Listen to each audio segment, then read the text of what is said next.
महाकाल दोस्तों, मार्गदर्शन इंस्टीट्यूट की ऑनलाइन क्लासेस में मैं आरके शर्मा आपका स्वागत करता हूं। ये आज आपकी परसेंटेज की चौथी क्लास है। चलिए देखते हैं, आगे बढ़ते हैं। प्रश्न देख लीजिए। एक वृत्त का व्यास 65% बढ़ाने पर उसके परिमाप में कितने प्रतिशत की वृद्धि होगी।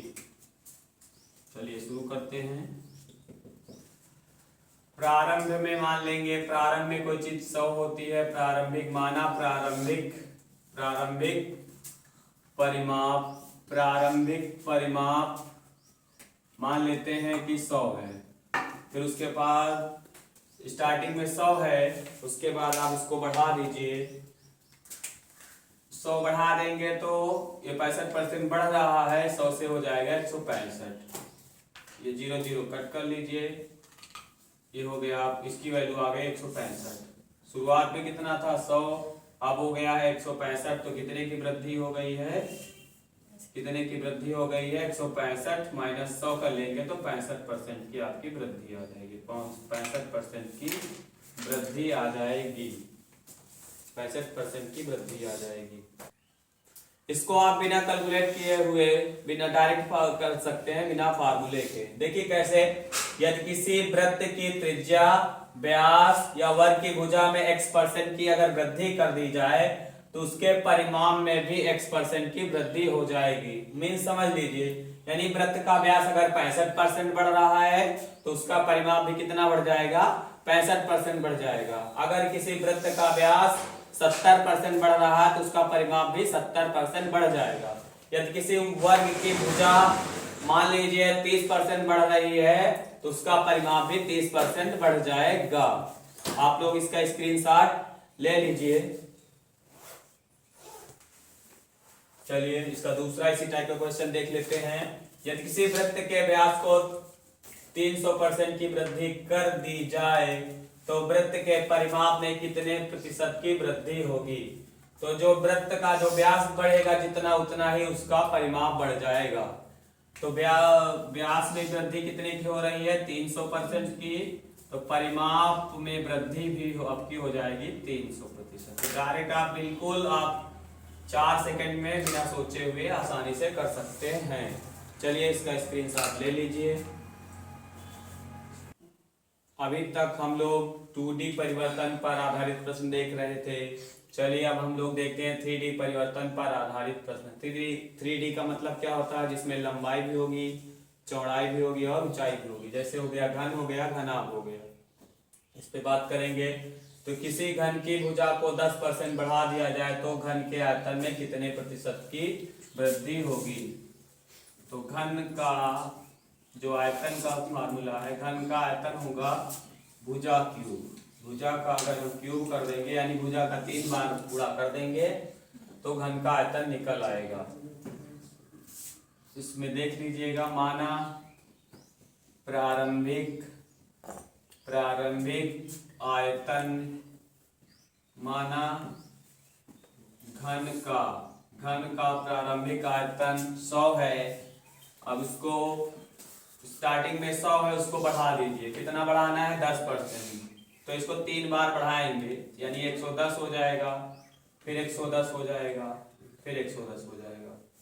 क्योंकि यहाँ पे 3 चीजें रहेंगी, लंबाई, चौड़ाई और ऊंचाई, इसीलिए आप इसको 3 बार रखेंगे। अगर एक 10% बढ़ रहा तो अगले 2 भी 10% बढ़ जाएंगे। ये 0 0 कट कर लीजिए, ये 0 से ये 0 कट कर लीजिए 2, और आप इसका देख लीजिए। इसके बाद 11 का जो क्यूब हो जाएगा 1331/10 बचेगा। तो इसका मतलब हो जाएगा 133.1। एक 0 तो एक अंक पे दशमलव लगा देंगे। शुरुआत में कितना आयतन है, शुरुआत में जो आपका आयतन दिया है 100 दिया है, बढ़ कितना गया 133.1, यानी इसमें कितने प्रतिशत की वृद्धि हो गई है, 133.1 माइनस 100। तो इसमें जो टोटल वृद्धि आ जाएगी आपकी 33.1% की, 33.1% की आपकी वृद्धि आ जाएगी। आप इसका स्क्रीनशॉट ले लीजिए। चलिए इसको दूसरे तरीके से कैसे करेंगे देख लेते हैं। फर्स्ट सेकंड, 3 भुजाएं होती हैं, पहली भुजा और तीसरी भुजा। तो सारी कितनी कितनी बढ़ रही है? 10% बढ़ रही हैं। लंबाई 10% बढ़ रही, चौड़ाई भी 10% और ऊंचाई भी 10% बढ़ रही है। तो ये पहला, और इसको हम जो बताए थे परिवर्तन प्रतिशत, उससे भी हो जाएगा। पहला और दूसरा परिवर्तन निकाल लीजिए। पहला और दूसरा परिवर्तन आप जानते हैं, नेट इफेक्ट का formula x plus Y plus X Y बटे 100, इस पे रख दीजिएगा। इसमें आपको करना है 2 बार कैलकुलेशन करना पड़ेगा। पहली वृद्धि 10 है, अगली भी कितनी है? 10, यानी 10 प्लस 10, फिर बेटा हो जाएगा 10 गुणे 10 बटे। इसका मेथड 2 देखते हैं। इसमें 3 भुजाएं हैं, पहली भुजा, दूसरी भुजा और तीसरी भुजा। तो सब में 10% की वृद्धि हो रही है, 10%, 10%। तो पहले हम क्या करेंगे? पहले इन दोनों का परिवर्तन प्रतिशत निकाल लेंगे, फिर जो आएगा उसको तीसरे के साथ रख देंगे। तो इसमें कर लेंगे फर्स्ट और सेकंड परिवर्तन। फर्स्ट और सेकंड परिवर्तन कितना होगा देख लेते हैं। नेट इफेक्ट का फार्मूला आप लोग जानते ही हैं, x plus Y X Y बटे 100%। पहली वृद्धि 10 की हो रही है, 10 प्लस 10, फिर यहां रखोगे 10 गुणे 10 बटे 100।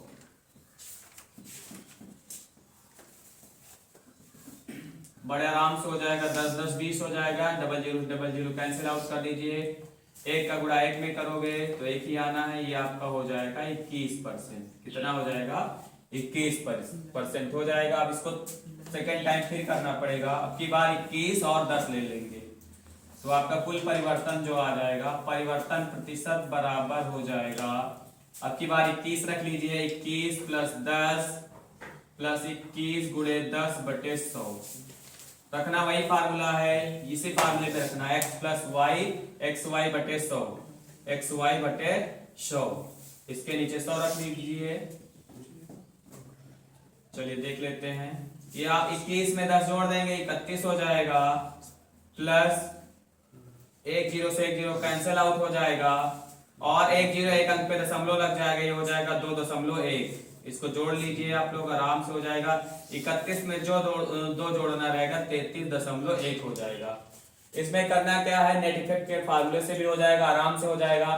पहले इन दोनों का करेंगे, जो आ जाएगा, जो वैल्यू आएगी उसको हम तीसरे के साथ रख देंगे। यानी जैसे इन दोनों को हमने हल किया, इसका परिवर्तन 10 और 10 का परिवर्तन 21 आया, अब उसको हम तीसरे के साथ रख देंगे। तीसरे की वैल्यू कितनी है? 10% बढ़ रहा है, तो 21 प्लस 10, पहला कितना है? 21 गुणे 10 बटे 100। आराम से कैलकुलेट करेंगे, बिल्कुल आसानी से आपके सारे क्वेश्चन हो जाएंगे। चलिए स्क्रीनशॉट इसका ले लीजिए। चलिए इसका दूसरा क्वेश्चन देख लेते हैं, घनाभ पर आधारित। घनाभ में क्या होगा? घनाभ यानी आप लंबाई, चौड़ाई और ऊंचाई में वृद्धि कर रहे हैं। देखिएगा, लंबाई में 20% की वृद्धि हो रही है, चौड़ाई में 10% की वृद्धि हो रही है, और ऊंचाई में क्रमशः 30% की वृद्धि हो रही है। चलिए इसको देख लेते हैं। तो स्टार्टिंग में आप मान लेंगे, माना प्रारंभिक आयतन, प्रारंभिक जो वॉल्यूम है, आयतन है, आप उसको मान लीजिए 100 है। स्टार्टिंग में 100 है, चलिए जो कह रहा वही कर देंगे, तो बढ़ा दीजिए इसको। 100 है, ये 20% बढ़ रहा है तो 120 हो जाएगा। अगला देख लीजिए, 10% बढ़ रहा है तो 110 हो जाएगा। फिर अगला जो है 30% बढ़ रहा है, 130 हो जाएगा। इसको कैलकुलेट कर लीजिए, डबल जीरो कैंसिल आउट कर लीजिए। फिर आप 2 जीरो थे, 2 जीरो कैंसिल आउट हो जाएंगे, 1 जीरो इससे कट हो जाएगा। फिर आप इनका गुणा करना पड़ेगा, 12 गुणे 11 गुणे 13 बटे 10। इसका गुणा करके 10 से भाग करना है, यानी एक अंक पे दशमलव लग जाएगा। तो गुणा कर लीजिए, 12 गुणे 11, ये हो जाएगा 11 दूनी 22, 2 आ जाएगा, 11 कम 11 तो 13। फिर उसके बाद हम इससे गुणा कर लेंगे 13 से, 13 दूनी 26 के 6 हासिल 2 आ जाएगा, 13 39, 39 40 41 4 आ जाएगा, 13 कम 13, 13 4 17, ये आ जाएगा आपका 171, 6 आ जाएगा, और 1 10 से भाग करना है, यानी 1 अंक पे दशमलव लगा देंगे, ये हो जाएगा आपका 171.100। शुरुआत में आप देख रहे हैं 100 है, अब हो गया है 171.6, यानी बढ़ गया। कितना बढ़ गया है? वृद्धि परसेंट बराबर हो जाएगा 171.6 माइनस 100, ये आपका हो जाएगा 71.6% की वृद्धि हो जाएगी। बिल्कुल आराम से करेंगे।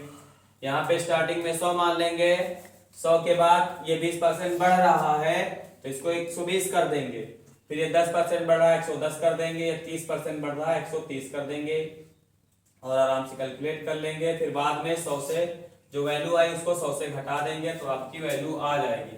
मान लीजिए किसी प्रश्न में अगर ये 20% घट रहा है तो ये 100 है तो ये 80 हो जाएगा। ये मान लो 10% घट रहा है तो 100 से 90 हो जाएगा।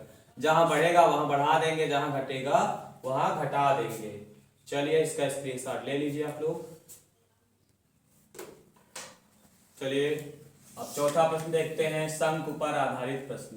यदि किसी शंकु के आधार की त्रिज्या को ऊंचाई को स्थिर रखते हुए 15% बढ़ाया जाए तब शंकु का आयतन कितना बढ़ जाएगा? ऊंचाई को और शंकु के आधार की त्रिज्या को ऊंचाई को स्थिर रखते हुए 15% बढ़ाया गया तब शंकु का आयतन कितना बढ़ जाएगा? शंकु का आयतन, शंकु का आयतन, शंकु का आयतन बराबर 1/3 पाई आर स्क्वायर एच। वही तरीके से कर लीजिए। स्टार्टिंग में 100 मान लीजिए, फिर उसके बाद हमें क्या करना है? त्रिज्या को बढ़ाया गया जबकि ऊंचाई को स्थिर रखते हुए, तो पाई आर स्क्वायर एच है, यहाँ पे आर 2 बार आया है तो 2 बार बढ़ा दीजिए क्योंकि ऊंचाई से कोई इफेक्ट पड़ना नहीं, ऊंचाई तो स्थिर है आपकी। तो 115 बटे ये आपका 100 हो जाएगा, फिर ये आपका हो जाएगा 115 बटे 100, 0 0 कट कर दीजिए। 115 गुणे 115 कर लीजिए, 132 25 बटे ये आपका 100 बचेगा, इसका मतलब हो जाएगा 132.25। भाई 2 जीरो और 2 अंक पे दशमलव लगा दीजिए। स्टार्टिंग में आपका जो आयतन दिया आयतन रहता है वो आपका वॉल्यूम जो रहता है 100 रहता है, अब हो गया है 132.25। तो आप वृद्धि आराम से कर सकते हैं। वृद्धि बराबर हो जाएगा, वृद्धि परसेंट बराबर हो जाएगा 132.25 माइनस 100, घटा लीजिए, ये हो जाएगा 32.25% की वृद्धि हो जाएगी। चलिए आज की क्लास यहीं तक। धन्यवाद। Thank you class.